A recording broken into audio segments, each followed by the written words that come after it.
This week on Most Craved. We've got some movie announcements from Marvel. And I got a rock.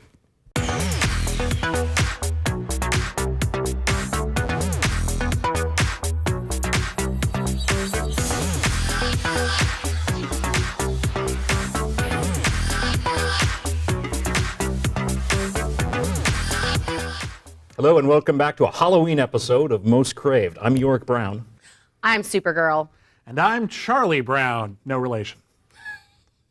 This week we're talking about the massive Marvel slate that was just revealed this week at the El Capitan Theater in Hollywood. Where should we begin? Well, we should go in chronological order. Do you want to take it life off? Goes. Yes, let's do that. Let's do that. So the first thing on the docket was Captain America, the Serpent Society. That was amazing. Except it wasn't. There was a big fake out. They thought it would be funny, and a lot of people are really confused, thinking that there is actually going to be a Serpent Society movie. There's not. It's going to be Captain America Civil War, and Kevin Feige clarified that the Civil War in the Marvel Cinematic Universe is going to be very different than the Civil War in the comic book universe. Secret identities is not going to be an issue. It's going to be the governments of the world saying there needs to be accountability for all these superheroes who keep wrecking all our stuff. And T'Challa's going to play a role. The Black Panther, who they later announced for his own movie we'll talk about in a minute, but he's going to appear in Captain America Civil War, which is pretty exciting news. Yeah. They brought Chadwick Boseman out. So cool. Yeah, they had Robert Downey Jr., they had Chadwick Boseman, and they had Chris Evans out on stage, and there were poses. It was really cute. And they did ask Chadwick about which side Black Panther is on, and he did not answer. He said Black Panther is on his own side. Yeah.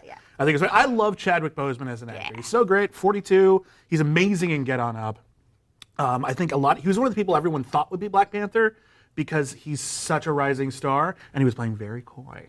He was not telling anyone about it, but he's totally Black Panther, and that's cool. And it also sort of gives us a hint that it looks like moving forward, we're not, even though they're going to be solo superheroes, we're getting the Marvel universe. And like we saw with Captain America, the Winter Soldier, Black Widow spilled over and played a major role. It was pretty much the Black Widow movie. Yeah.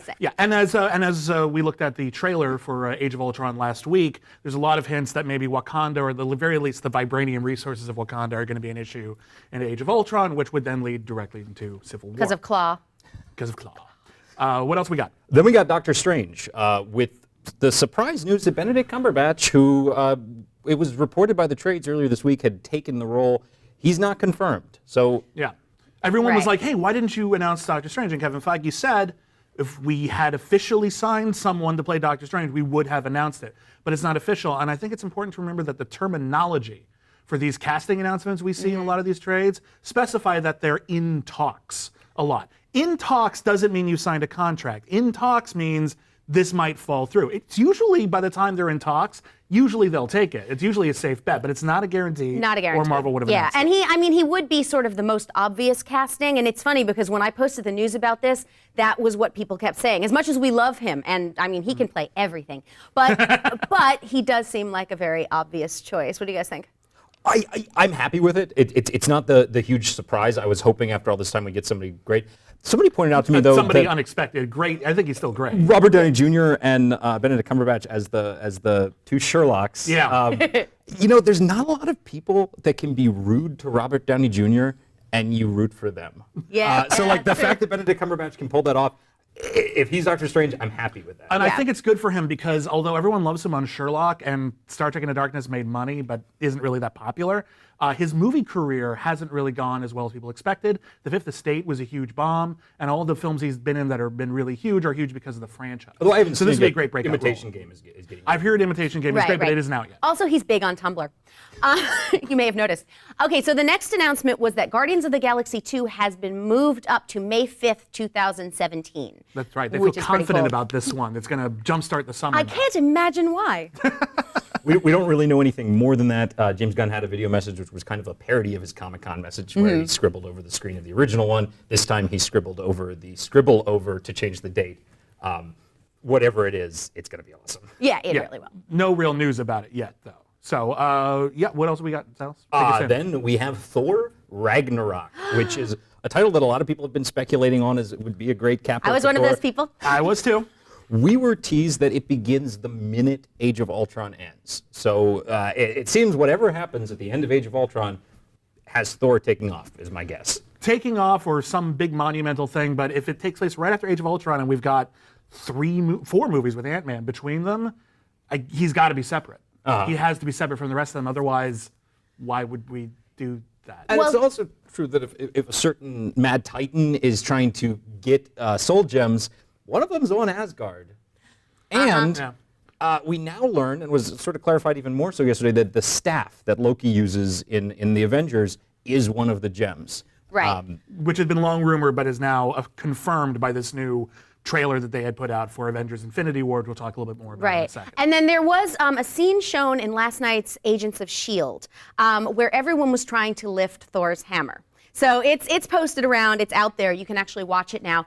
But that does sort of put the possibility out there that he will have reason to not be able to lift the hammer at some point during this, and maybe Lady Thor will happen, or Beta Ray Bill. I love Beta Ray Bill so much, and I know they probably won't do Beta Ray Bill, but my God, they did a raccoon in a tree. They could totally do Beta Ray Bill.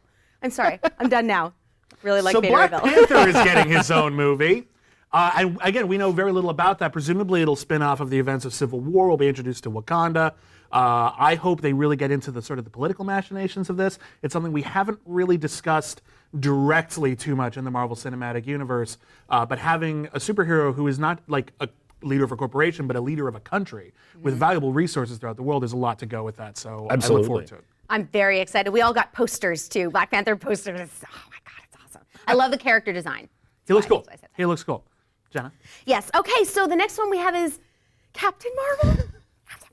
I have been waiting for this for so long. I'm so excited. And it was confirmed that it will be Carol Danvers because there have been other Captain Marvels. She is pretty much the Superman of the Marvel Universe. Feige did talk about the fact that she's pretty much the most powerful. She's half Kree, half human. I'm sure you guys know who she is. I don't need to explain it. But I'm just really, really excited. And of course, the casting speculation started. Nobody really knows. I don't know about you guys, but I heard yesterday on my post that people want, of course, Katie Sackhoff because that's sort of as obvious as Benedict Cumberbatch. I've heard Yvonne Strahovski, which I'm not really. No. I want Emily Blunt after seeing Edge of Tomorrow. Oh my God, yes. I think Emily Blunt would be fantastic. She would be amazing. Yeah. One more name that's been thrown out there a lot is Catherine Winnick from Vikings. Okay. After that, we've got the Inhumans, which Kevin Feige says we can start seeing Easter eggs for very, very, very soon. But that's really far out in the distance, and we haven't really have enough information to speculate on, which leads us to... actually, slightly before that and after it is Avengers Infinity War. It's going to be a 2-part film hitting in 2018 and 2019, May 4th and 3rd, respectively. It sounds like Thanos is going to show up and fight the Avengers. The teaser that they showed us, and it hasn't hit online yet. Yes, it has. It has? I ran it this morning. Oh, I didn't see it this morning. Well, there's bootleg versions of it. Yes. Bootlegs, Yeah, not officially. It's Thanos, and he's got the Infinity Gauntlet, and how awesome is that? And it's also worth noting that a couple of the films that aren't on this slate that people were really excited for, like the potential of a solo Thor movie or solo Black Widow movie, Kevin Feige said that these characters will be very, very important in the Avengers. He described Black Widow as a linchpin of those movies, but they're not getting their own movies yet. And with the slate announced through 2019, hopefully this will put just sort of like a pin in everyone saying, oh, what other movies are you working on? We know what they're working on through 2019. We don't have to speculate on that anymore. We can just speculate on what's in them. And I think that's great. Speculating because it's fun and awesome. And we'll see you next week on Most Craved. Happy Halloween, everybody.